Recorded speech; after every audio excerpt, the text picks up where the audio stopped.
The following is a complexity production. 1, 2, 3, complexity! This is the press conference, streaming live from the Dallas Cowboys World Headquarters at the Star in Frisco. Oh, you don't be serious, man! You've got questions, we've got answers. And now, your hosts, Complexity. Welcome, everyone, to this episode of the press conference. My name is Zach. I'm content manager for Complexity Gaming. Over here to my right is Kyle Beef Bautista. What's up, Kyle? It's episode 3, man. We're starting to get into the roll of things, and I am hype. Got a lot to talk about. I'm super excited. It's not raining anymore, which is nice. The sun is out.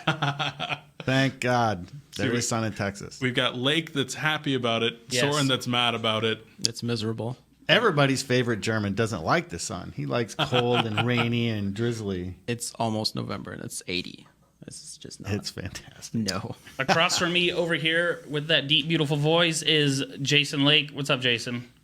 Not much. Well, actually a lot. Actually, a ton. A lot. I think I touched on like 28 different things today. So, yeah, we have a lot going on. It's all good stuff. Excited to talk about a few things that are going on this week and take questions. Then over across from me, our special guest this week is Soren. Hey, Soren. You just excited to be here, aren't you, bud? I'm just here so I don't get fined. that's really I my like goal. he knows the meme at least. See, you go. we've Americanized him. There you go. Now, if only we could learn how to actually pronounce his name. Sören? Is that right?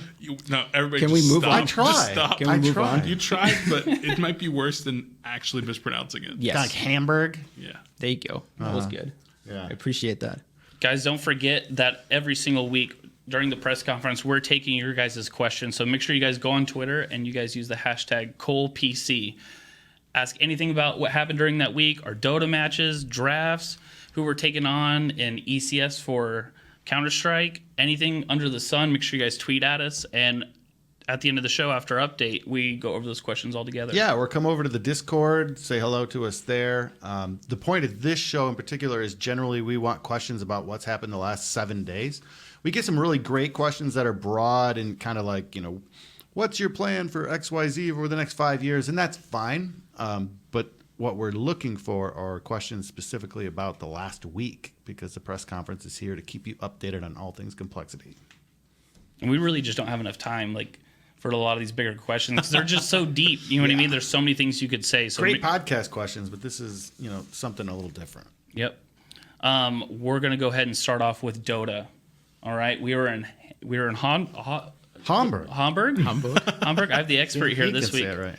We have ESL Hamburg, and then we're going into the DreamLeague Minor. Beef, do you want to give us a rundown of how our Dota team's been doing recently? I think they've been doing pretty decent, pretty good on the upward trend. ESL One Hamburg. We made it into the playoffs there, narrowly escaped, but a 2-0 victory over NIP. And that was kind of us just getting used to Schem for the very first time. I will throw it to Soren, though, because he was the man that was actually there and with the team. What was your general sense? I think, the team was kind of fine, but, you enter a big event with all these top teams, with your Virtus Pro, your Aster, and you do it on, literally 1 day of scrims with Scam.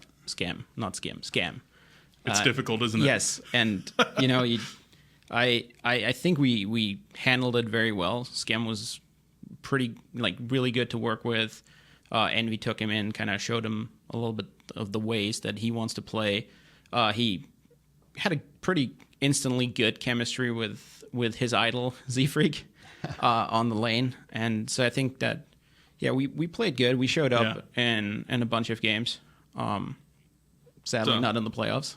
Unfortunately, EG able to take us down there. A little bit disappointing, especially with the stand-in. We were hoping that we'd be able to take some games off of them and maybe be able to advance. Weren't quite able to do that. But we've rolled into the DreamLeague Minor. We basically went from the day that we got eliminated. The next day, I believe, we were on a flight to Sweden. Mm-hmm. So they're at the Minor now, and 4-0. 4-0 start here, won our group, and advancing into the winners' semifinals. Yeah. I know I was kind of grinning and was really excited to pitch this over to you because for the past couple of weeks here on the press conference, it has not been easy talking about Dota. So this is a very good victory. Lake, how do you feel about it? I'm optimistic. in ESL, it was good to get a win over Nip, Peter. Obviously an icon in American Dota. So to get that win was pretty good for the team. We've definitely had our frustrations trying to get Skem on board with the team because of visa issues. But it's pretty encouraging to see that the team seems to be playing better and better already in just a short period of time with him being an obvious impact player, in my opinion. We're encouraged that so far we're doing very well in the minor. The other side of me says, you can do really well in the minor and lose in the last match, and it doesn't mean jack squat because only one team goes to the major. But it's good to see that progress, right? It's good to see them climbing the hill and playing better regardless. So, we're encouraged. Yeah, and it's Excited not about just Dota. it's not the team in general as well, but like Limp has just been a phenomenal player in these last 4 games that we won at the minor. Absolutely incredible, just playing with a ton of confidence. EE stepping into the 4 position role, doing some crazy stuff there. I mean, Zack has been adapting well to 5. Overall, the team's been looking very impressive. So I'm excited about that. Well, we're really excited to see how well they do in the minor. And then we got to get the real challenge, the visa. Yeah, the visa. Yeah. How does that visa come through? I will tell you, I mean, I was supposed to have a call with our lawyers today to discuss this because it's just, okay. I've done like 30 plus visas for our players. This Filipino one has been by far the hardest. Like, it is really difficult. Visas to get in them general are getting more and more difficult. The political climate things are changing. Yeah. I think we've had more requests for evidence in the past year than we ever had previously. Yeah. So well, and we have, when we do visas, we get letters from Valve. We get letters from different leagues. We get letters from journalists, all these different things. And I have a letter from Valve, and they're like, we need a different letter from Valve. Like, that one's not good enough anymore. And I'm like, okay. And they're like, we need a letter from a governing body in the Philippines. So I'm like, that's not really easy to get. Now, thankfully, they do actually have an esports governing body there, and Skem actually does have a esports player's license in that country. Awesome. But he lost it. of course it is. Of course. Why wouldn't he? So Why would it be he maybe not lost it. He doesn't know where it is. Sure. So he's going to try to find that, and then hopefully we can use that to get the letters that we need. And the league that they want a letter from went defunct a year ago. So it's just we're getting there. We were told that this would be difficult. I did not think it would be this difficult. We'll get it figured out. Well, luckily for Counter-Strike, all of our players are Canadian mostly and do not have that issue. So it's a little bit easier for us for Canada. And as we go into Counter-Strike, we have Summit coming up. And I believe our first opponent for Summit is Optic. Yeah, they had a week off last week. Peter went home. Shaz went home. They did some practice, but it was a real light week and an off week. So I'm hoping they're a little refreshed and ready to get back to work. They have practice tonight, and then we're off to BTS, the summit, where it's a fun event where the guys get to hang out in the house and play a little Counter-Strike and just tell jokes and goof around. Hopefully, it'll be more of a relaxing. Yeah. Fun event rather than all high stress. Like, Absolutely. we have to win. This is more like go have fun, enjoy Counter-Strike. And we've been doing a lot of stressful traveling. You mentioned on the show last week that you were having one-on-ones with each one of the players. I mean, what's kind of the result of that? What's the mood in the team? It was good. I went out to eat with 4 of the 5 players, and I kind of ran out of time because my schedule's been just really, really hectic lately. But Rory and I caught up and just chatted in my office. And there's always a lot going on in a team environment. These guys have very stressful jobs and are expected to perform at very high levels with very long hours. And I think every team I've ever had has had different struggles when it comes to everyone not always getting along, different styles of strat calling, different styles of comms. So we're just really working through that right now. The team's been together long enough now and battled long enough now where some of these things are starting to emerge.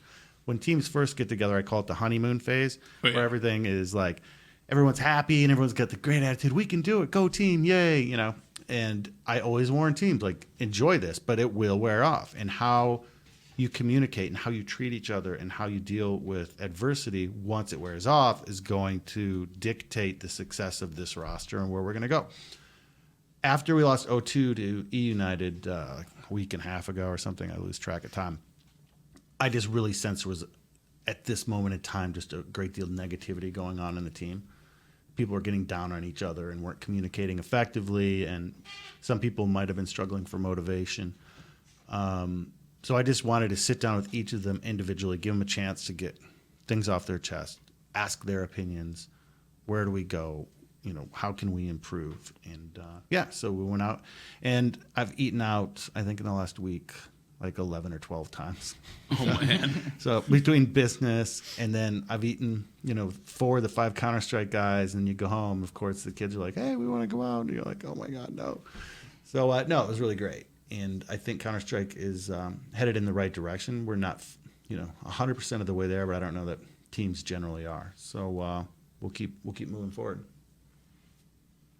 How do you think we're going to do at Summit, Soren? I'm not sure. Like for me, a Summit event is like more as you said, like it's a fun environment. It's not that stressful. Some people cast it, like the teams cast the games you play, like without that big of pressure. So I think that's after going to the minor, major to Kiev, like that's kind of a nice change of pace. And I hope they are gonna enjoy it, let loose a little bit, and not get down on each other when something bad happens. But I don't think the results necessarily matter in this one as much as they do in your ECS, your Pro League, your major. And for our Counter-Strike fans that are still watching the show, we might have a little surprise for you guys at the end of this week. Right, Zach? Yes. We're putting together something special It's a very big surprise. that we've worked hard on, and that's all we're going to say about it right now. But if you enjoy Counter-Strike and you've been pulling for the team, keep your eye on our Twitter, because I think we got something neat for you this week. I'm sure we'll be discussing that a little bit more next week. Yes. Really excited about it. I mean, I'm excited. Just like we're about to discuss how we're not going to Tokyo, Beef. Yep. Sad Beef. Wow. Do we have to? We were really looking was forward rough. to Tokyo. They just had to bring us up here, like super Like the first 2 excited, and episodes, we were like, we really want to go to Tokyo. Clash Royale. What's the update, Beef? We didn't make it. Last week we had just made it into the finals, and lost in King of the Hill. Sucks. Game 5. Right? King of the Hill, Game 5. With the distance. Gosh, it's rough. I mean, when you have guys that have put their heart and soul into it, like those guys have. Colton and Razor have been living together for 5 months now, practicing. Yeah. That's why they're the number 1 2v2 in the world, because of that. But this team has been preparing for that finals for 6-7 months, maybe even longer, maybe their whole pro careers. I've had a lot of gamers work for me in the past 15 years. A lot. And they are right up there when it comes to just passionate and just dedicated to the whole craft. package. And everything. They were such super guys to work with. And I think part of that has to do with the mobile scene and maybe the Clash scene isn't as developed as some other esports. So they're not jaded yet, right?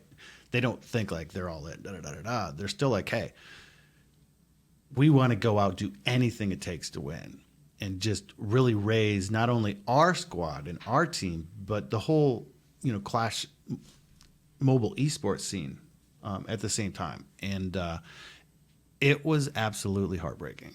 Not going to lie. Not just because we lost Game 5 down the stretch and now we're not going to Tokyo, but because we know how much these guys invested, how much Matt invested as their manager and their analysts, and they just really, really put their hearts on the line. And that's competition, Sometimes you're at the end holding the trophy and you got tears streaming down your face, and other times you're behind the curtain and tears streaming down your face because you're not holding the trophy. And it was tough, but we're all really, really proud of that division.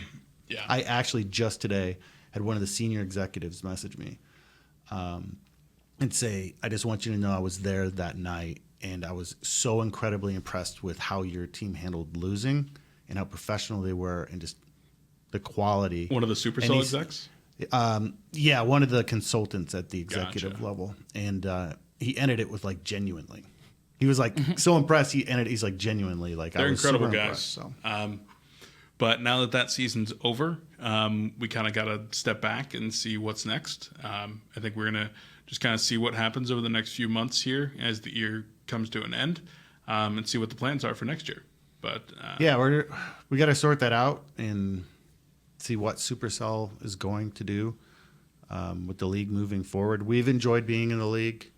It wasn't perfect, but how many season ones are ever perfect? yeah, So we'll see. Hopefully, we can got a continue to lot work better with our from guys. week one. Yeah, they learned a lot and improved the product overall. So Yeah. We had a good experience, and hopefully you'll be seeing compLexity Clash Royale in 2019. A lot of experimental stuff. Vertical video was a whole new thing. I think they're really trying to optimize it for mobile. Soren, what was your experience in this CRL season? I think that I just want to give a shout out to like our 3 analysts that I think flew a little bit under the radar. Yeah.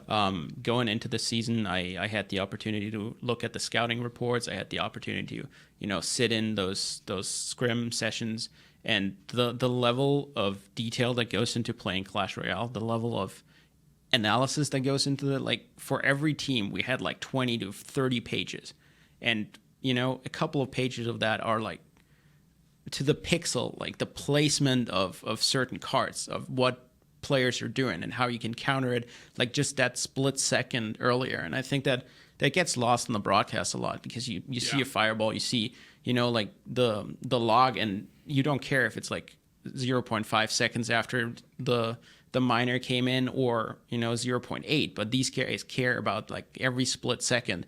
And the analyst team, their hard work was really incredible to see. It's sad that it's not enough to go to Tokyo, since only one team from North America goes to Tokyo. Yeah. But I mean, I know we're really all sad that we're not going to Tokyo, but we also have to recognize that this was second place. top tier esports teams from around the world, and here in the U.S. we got second, and we almost got first. 10-4 in regular seasons, crazy. That is great. It's really good. I think that we were all really, really happy. I was excited to see us go into mobile gaming, and really excited to see what happens for next year. Yeah. Right now, kind of one of the biggest events that happened over this past weekend was TwitchCon. And Hogman and Pupper went over to TwitchCon, and obviously it's a huge event. Fortnite had a big place there with the fall skirmish. And Hogman and Pupper weren't able to qualify, unfortunately. Hogman is one of those guys who consistently just grinds. And Lake, what did we think of that? The fall skirmish format and how Hogman's performance played in it. Hogman does work super hard, and he grinds. I mean, everybody knows Fortnite is not your traditional esport. It's not, necessarily indicative of how you would imagine just pure competition. It's a celebration of the community. It's a lot of fun. But when you get like 50 guys in this itty-bitty circle at the end and everyone's trying to heal up, I mean, you ask like how much skill's coming into play and how much luck's coming into play. I don't know. I'm old, so I'm trying to embrace the Fortnite scene and enjoy it for what it is. And I think it's fun and it's community, and they do a lot of really cool stuff. Yeah. But it definitely is frustrating when you see how hard Hogman in particular, he's here local with us, so I follow him a little more closely, if I'm being honest, than Pupper. I have Pupper's stream up sometimes. But yeah, he works so hard and just seems to keep falling just a little bit short. Yeah, especially because so many of these have been duos. And Hogman, he and Pupper's styles don't necessarily mesh well for duos. They've tried it on a couple of occasions. So Hogman kind of finds himself playing with a bunch of different people in duos rather than developing that one partner that he's working with really consistently. And I think that honestly puts him at a little bit of a disadvantage. I know that we're looking internally for people that can mesh well with him while still doing well independently in duos. We find a lot of value in the more influencer and social side of Fortnite. So we're trying to get somebody that kind of balances all of those, and it's not easy. There's a lot of demand for those people right now. Soren, I think you know a little bit about that. Yeah, it's I'm not allowed to curse, right? So it's Yeah. it's not an ideal situation. But yeah, so yeah, about Hogman, it's just like another heartbreaker for him. He's like was literally so one close. kill off. Yeah. They were top of the leaderboards after the first game. They did very well there, and then it's just like was one kill off of the finals. They lost a tiebreaker, and the guy that he was shooting at died to the storm. So with Popper, it was a little bit of a different situation. I don't think he's necessarily sad about his performance because he walks away with like $6,000 from going to the Stream Invitational. He didn't get the chance to play against like all the pros due to some unfortunate events with his partner, like right before the heat started. But yeah, shout out to Epic for letting him into the stream. That was awesome. Yeah, for Stream Invitational, and he showed up there, like $6,000 for one trip to San Jose, I think. Epic has given both our guys multiple opportunities online and at LAN, so we're very grateful for that. Yeah. Shout out to Epic. Yeah. Now, speaking of San Jose, did you guys hear about the streamer that ended up in San Jose, Costa Rica? Oh, the girl? No. Yeah. There's also Yeah. someone that ended She up... flew from Sweden to San Jose, Costa Rica instead of California. Like, there are epic fails and there are epic. There's also someone that like ended up in San Diego. If you go through her thread, he's like, I'm in San Oh, Diego really? and I don't know where TwitchCon is. And I was like, oh, at least he picked the right state and country. There you go. So, Oh my gosh, she probably. That's- Why is this ticket $2,000 to California? Yeah. Oh my gosh. It was ridiculous. It got picked up by a lot of mainstream media, actually. she was very funny about it. Oh, she was hilarious. Yeah. She Sometimes live you just tweeted have it. to be able to laugh at yourself or you're going to Yeah. lose your mind. What can you do? Soren, being the Fortnite Yes. manager, is also. I thought we were talking about Hearthstone. Oh, it's called a segue, Soren. What I do is I say you are the Fortnite manager, but also mostly known for being the manager of Hearthstone. See how that works? Totally botched his See? segue. See, he's not manager of all of them. He's I'm the not. assistant. He's got an umbrella. If you look at the organizational tree, Soren actually manages more people than anybody else in the organization. Dang. He's got like 6 teams. 7 teams? It's more. It's like we're in 8 games Se- plus stream team. Oh, yeah. Yeah, he's got a lot of people he manages. This I is my couldn't do boss, it. by the way. He doesn't know stuff.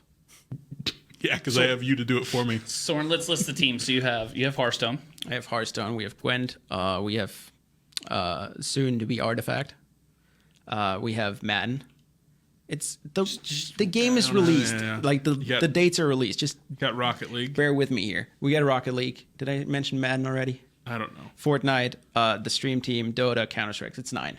So You got a lot of games. Like 8 So let's with talk Stream Team. Hearthstone. Yes, finally someone will listen to me talk about Hearthstone. Sweet. Second place, man. Second place at Almost first. at Orange County. Super close game.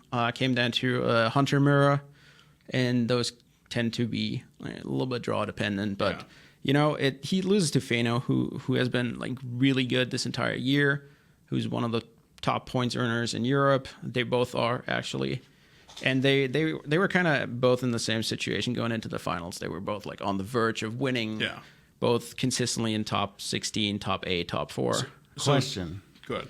Was there a trophy at this event? Yes, this time it was a full beer glass. Okay, because I just want to The most valuable of trophies. I want to recognize the elephant in the organization in the last month. Every time there's a really nice trophy, Counter-Strike in New York, Clash Royale in LA, and now Hearthstone. Second place, second place, second place. It's like we seem to have like acquired this allergy to actually holding a physical trophy. We'll just go get second and Which call is it good. ridiculous because we actually have won some events like the minor. The minor we won like 50 And we didn't grand. get a trophy, and there was no though. trophy. What's the point? So maybe we need to like lobby events. Can you just do Yeah. cash and no trophy so we can frigging win? Just give us a gold-plated briefcase that we But can put in being the real, case. We'll like just buy our own trophy. I'm really frustrated if I'm being real. Second place, second place, second place with these beautiful trophies Yeah. sitting there. It's frustrating. Yeah. Okay, so Casey, he did pretty well. Tyler is actually in a really good spot for Worlds. How's Casey doing? Casey is like he's not the top, like not in the last call race necessarily. Okay. Because there's a guy called Hunter Race that has like less top 16s, but the top 16s that he has, he won the event or got into the finals. So he's far away. But Casey has basically one chance left going through the winter. Going through the winter season like the normal way that Blizzard designed to be that way. And while we're talking Hearthstone, Artifact. We're 3 weeks away from, I believe, right? 3 weeks away from the 19th, which Valve posted. I'm going to be honest with you. I don't know the official. I know the unofficial one for our streamers. So. Oh, okay. So how you feeling about the game? We ready to rock and roll? The game is fun. It's a little bit more complex. But when I talk to Valve, they think it's not necessarily an issue. Everyone that came into the stream and said this is going to be too complex, I've just given it a shot, walked away saying like, okay, cool. I watched one game. I understand it. I think we're in a good spot as a team. There's a bunch of unofficial tournaments that we're participating in that we're not sure what we're doing there. You're shaking your head. Good job. I'm just waiting for something just to pop out. And yeah, you're in dangerous waters. Yeah, I don't know what. This is the issue because there's not necessarily an NDA. Like the people that participate in the tournaments, they're tweeting about their results. I'm a messenger here. Artifact, guys, it's a thing and it's gonna happen. That's all we need to know. It has cards. I will say though, and I hope it's not taken too negatively in certain circles. I hope Artifact comes out with better team integration, where there's. I feel Hearthstone is a really good game that sometimes has fallen short of what it could be, and you would know much better than I do. But as the guy that looks at the spreadsheets and the financials of my buddy Beef over here, I feel there were a lot of opportunities missed in Hearthstone for teams to monetize the game, to better afford larger divisions. Valve in Counter-Strike has done stickers for years, but in Dota, it could be argued they have not at all helped the teams to monetize. So where's Artifact going to fall, in the CSGO model or the Dota model? Probably the Dota model, since it's basically a Dota game. I don't think it's going to be. You're not going to have stickers necessarily, or something like that. What was it called? The pennants. Penance, yeah. The little things. I don't think we're going to see that. We just have to. At some point, you just have to accept that certain games are single player games, and the single player is going to be the driving force. You had that in StarCraft. Hopefully, we can build some really big influencers in the game. Yeah, and then be able to get value from that, because, like you were just saying, like you got to make sure that you're getting value from it somewhere. You can love a game as much as you want, but absolutely. All right, this is the part of the show where we move over to fan questions. If you guys went inside of our Discord, jumped on Twitter, or messaged us on Facebook, we have your questions with us, and we're going to go through them right now as I jump into it. We have one from Twitter, and it is Cody L. Ford. He's asking, what is the biggest lesson you took away from CRL season? You and the acronyms, man. Dude. It's Clash Royale season. For me, it was that tried and true old-fashioned management still works. With Clash, we got ahead of the game very early. We knew the league was coming, so we went out, actively sought one of the most experienced, arguably the most experienced manager in mobile gaming, period. And then said to him, hey, tell us what we need to do to build a championship team. And this was a long time ago. This is early this year. And he said, we're going to need, 3 of these players, and we're going to need these analysts. And he set out a road to success, and we were very assertive early, spent the money we needed to spend, and got the results. We were second place, 10-4 in the regular season. And it just really reinforced to me that if you prepare properly and you invest early with good people, you can get things done. A lot of times in esports, I think people are kind of FOMO, fear of missing out, and knee-jerking and trying to catch up with the trends. Well, this is one that we saw coming early, and we were able to kind of get ahead of this one, and we're pleased with the outcome. Yeah, I think I agree with you there. Making sure to spend the money that he was telling us to spend is a big part of it. And I just kind of want to point out that Matt's not just the Clash Royale manager. He's the mobile manager. So he's not only looking at Clash Royale, but he's always had us been looking at things like Arena of Valor, things like Fortnite mobile, PUBG mobile. He's keeping us apprised of those ones and all the other mobile games that are going on, because we see mobile as a large part of the future for not only gaming, but competitive gaming. So really having to evaluate that, and huge shout out to Matt. For sure. Next. Next up, we have from Twitter, we have @WardsJR. Do you think the Battle Royale genre will become the next MOBA genre by spawning multiple parallel esports scenes, or will it disappear once Fortnite dies off because of its sheer dominance of the market? Soren. Oh yeah, I have something prepared because I remember us having this discussion, Beef and I, about PUBG, Fortnite, and now Blackout. Yes, or Black Ops. Blackout. It's so close. Like, why did they do that? It's black. And it's similar to like how MOBA. This is a perfect question for that. How League of Legends, free to play, very cartoony, is kind of the Fortnite, or they're kind of similar. And then you have the darker, grittier one, a little bit slower with PUBG and Dota. And I don't think it will disappear because I believe that if League dies for some reason or Dota dies, the other one just still exists. Benefits. And I off of think it. the same can be said here. I will say, however, that I think that the Battle Royale machine that is currently pumping out games left, right, and center is going to slow down because I think that once you have those marquee players in the scene, Yeah. there's a lot less incentive unless you do something like the Battle Royale guys do and do it like third person from above with like skill shots and everything. I think that can still work, but right now, even with like Blackout, you lose that. You're not going to compete with Fortnite, and now you have a competitor to PUBG. I don't think there's any more big marquee games in the Battle Royale that are going to come out. So Yeah, I think that comparing it to MOBAs is perfect. So well done to Words Junior. Like you said, I kind of see League of Legends at the middle of that spectrum, and then you've got Dota with it being analogous to PUBG, and then Black Ops kind of in the middle. Like they both kind of compete for that hardcore Dota type spot. But there's nobody that's really coming into that super casual spot yet. who was in that super I would casual say spot from MOBA? Heroes of the Storm. Yeah, that would be it.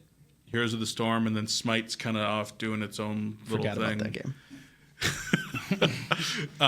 So I think that Fortnite already has a lot of those super casual traits in it. So maybe it's kind of eating up both of those spots. But maybe you could go with something that's even a little bit more dumbed down. Take out the building aspects, but still keep all the very, the cartoony, the well-developed, lots of, frequent updates, all the stuff that Fortnite's doing super, super right, and dumb it down even a little bit more. That could potentially eat some of Fortnite's market share. That's like one possible other iteration. You know what I mean? We're not talking about Yeah. 5, 6, 7, 8 more.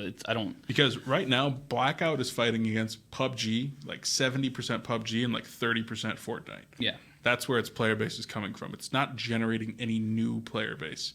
Whereas if you're on the end over here, you're actually generating new player base with younger players, more casual players, that kind of stuff. I think that's where somebody needs to really tackle the market.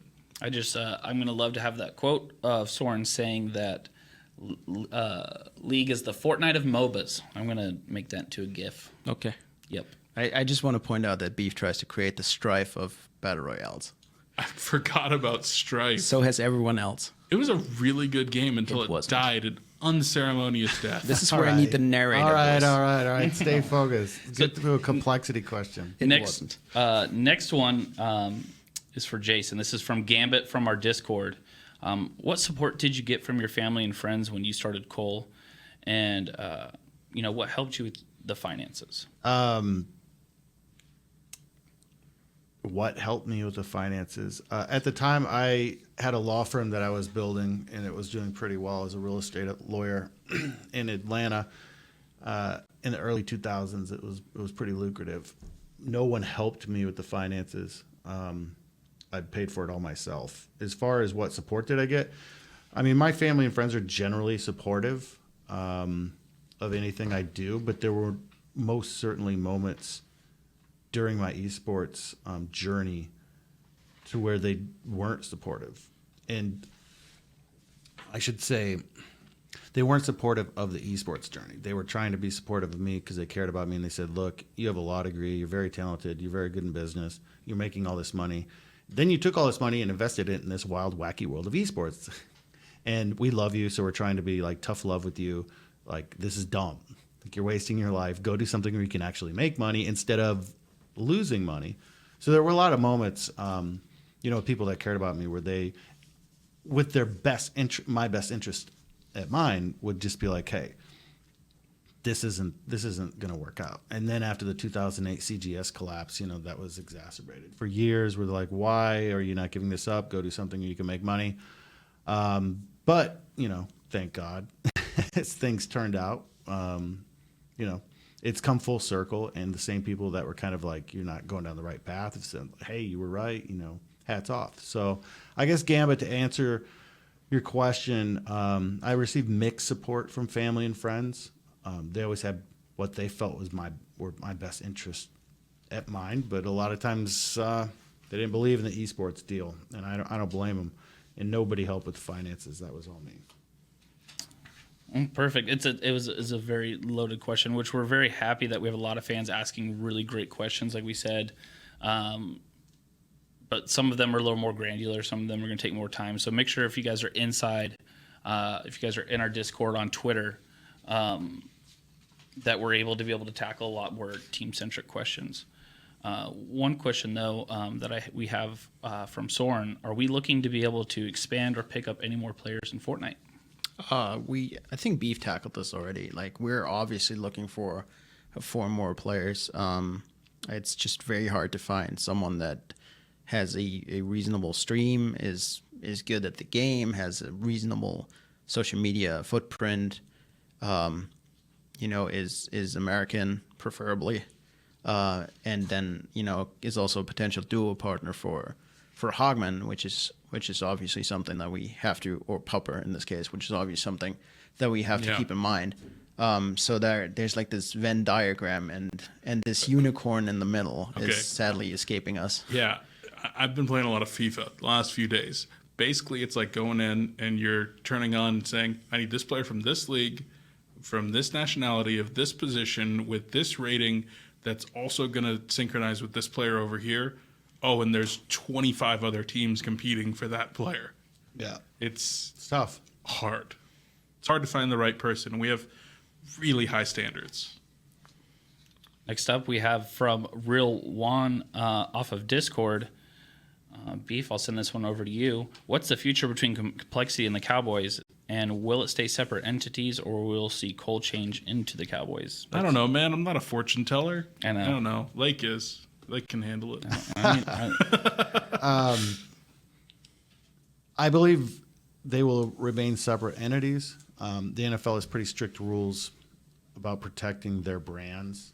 It's our goal to align the brands as much as possible within that rule set. But the current plan heading into the future is to have two entities. The Cowboys will play football, and compLexity, will participate in esports. So. Yep. Awesome. Thank you so much, Roll One.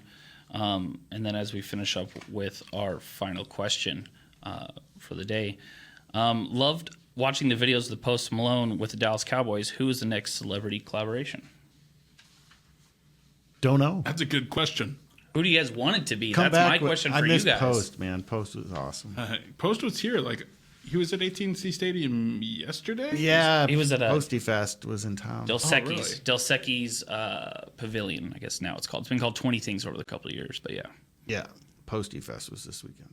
I didn't make it down there. I had two breast cancer charitable events in the same weekend, so I was into the pink charities this weekend. Didn't make it to Posty Fest. What can you do? Ed Sheeran was here last week as Yeah, well. a lot of celebrities actually Yeah. come through here. It's just, they're obviously coming to see the Cowboys more often than they are coming to see the video game guys. But Yeah. it's kind of cool. You never know who we're going to be able to collaborate Hey, man, with. I think we should hit up Amari Cooper. Yeah? He's fresh to town, probably needs some friends. Yeah. It's he's 24 years old, man. I bet I'm he sure he games. plays some games. I bet he does. Who knows? Mari, if you watch this, let's go game. And fans, Yeah. let us know who you want to see. Exactly. That's Yeah. what Let I was us gonna say. know, and we'll go find them. Yeah, if you are still watching this late in the show, you are a fan elite. And we Whoa, will hold on. make you a fan elite. Hold on a second. You can't just say We will make you a fan elite eventually. Like somebody Okay, got really eventually, upset there you go. last Eventually. week It's like, I've been doing all this stuff all week. Why wasn't I fan elite? It's like, dude, we can only pick one person a week. Like, cut a There's a slack. lot of people that But are if you're doing a lot of participate, stuff. we're looking at the past few weeks, not just what you've done the last 5 days. So, one person a week, everyone will get their turn. We really do appreciate the people that are participating. Our Discord's been picking up. We've just seen more posts on YouTube, and our Reddit is slowly starting to pick up. Encourage people to go over there and check that out. But we definitely appreciate all our fans and appreciate our fan elites the most because they are the most active on a daily basis. They're awesome. We get to talk with them in Discord, and it's really cool to get their opinion on certain things that are going on. And last week I even asked them, I'm like, who do you guys think should be fan elite this week? So I think maybe we'll make a little bit of a tradition on that. They get to kind of vote their own. I think that's a good idea. And let us know what you want to see on the show. Well, thank you guys so much for watching the press conference. Just like we said before, go down in the comment section and let us know if you guys Please have made it give this us far in the feedback. episode. Let us know if you got this far in the episode. We're going to be watching for it. We're going to be counting up. And also, don't forget to throw down who you guys want to be our next celebrity collaboration. Thank you so much, Soren, for putting up with us, being on the show. Yo, subscribe and ring that bell. Yeah, ring that bell. You guys won't see the notifications unless you ring the bell. It's literally a thing. Soren, you look puzzled. Yeah, I don't know what you guys are talking about, but it's fine. Just Just wrap it up. Yeah, We'll it's fine. see you What's next bell in week. We're good. Thank you guys so much. Peace. Yeah.